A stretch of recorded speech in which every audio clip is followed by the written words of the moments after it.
Hi, sorry I've been away. A lot of internet issues and also working a lot. I haven't really had too much time to sit down and make a video, and when I have, the internet's been down. So, don't worry though, I got more stuff coming down the pipeline.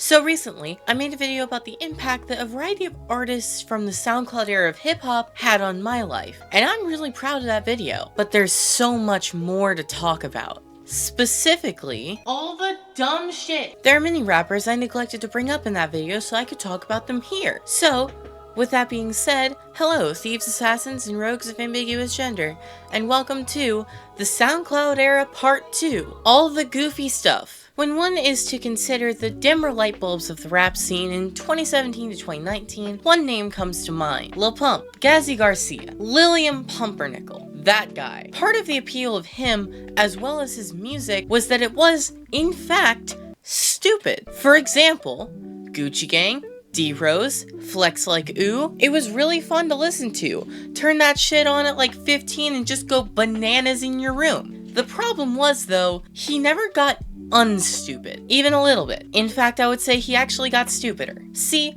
one of the big things about this era was a little thing called clout. Oh, wait, excuse me.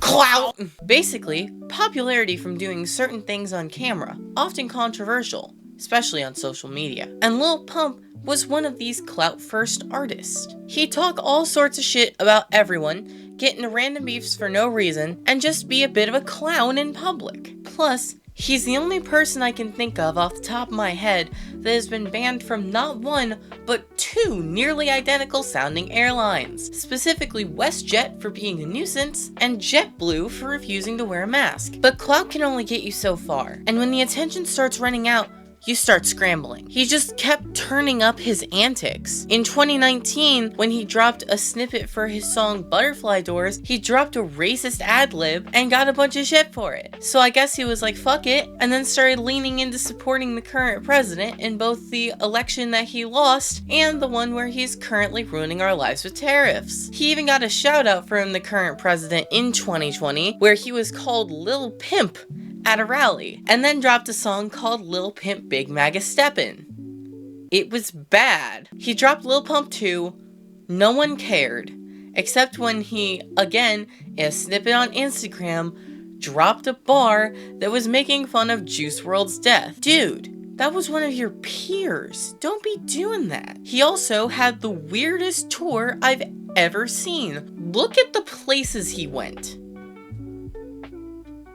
What? So, yeah, he's not doing much, and he's a MAGA asshole now.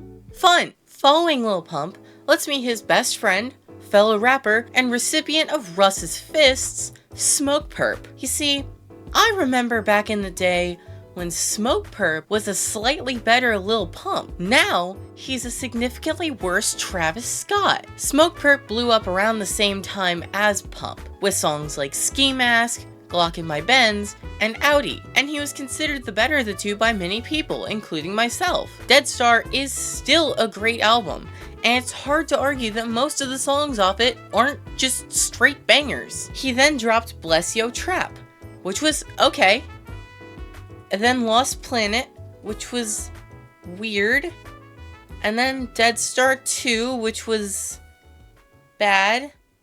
And then he dropped Florida Jit, which is just terrible. He's dropped 2 more EPs since then, but his last one was in 2023. His music just declined in quality significantly. But don't forget, there's the other part of the equation. His live shows. There is an infamous video from 2022 of a Smokepurpp concert where literally like 7 people showed up. And this venue was relatively large. That's just depressing.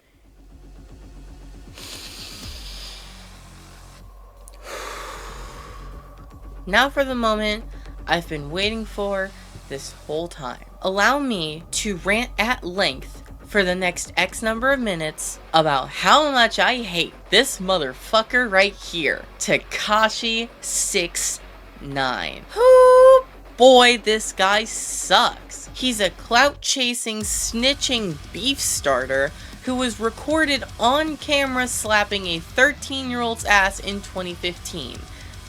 I'm not saying allegedly. He was convicted. I could stop there, but I won't. 'Cause fuck him. Let's go back to when he blew up.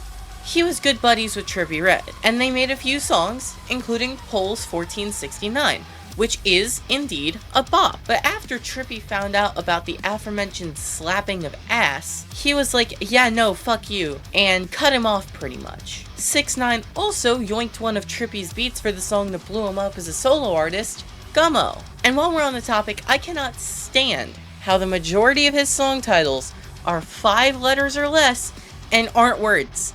What am I supposed to gather from Gummo, Tati, Fifi, Kuda, and Kiki?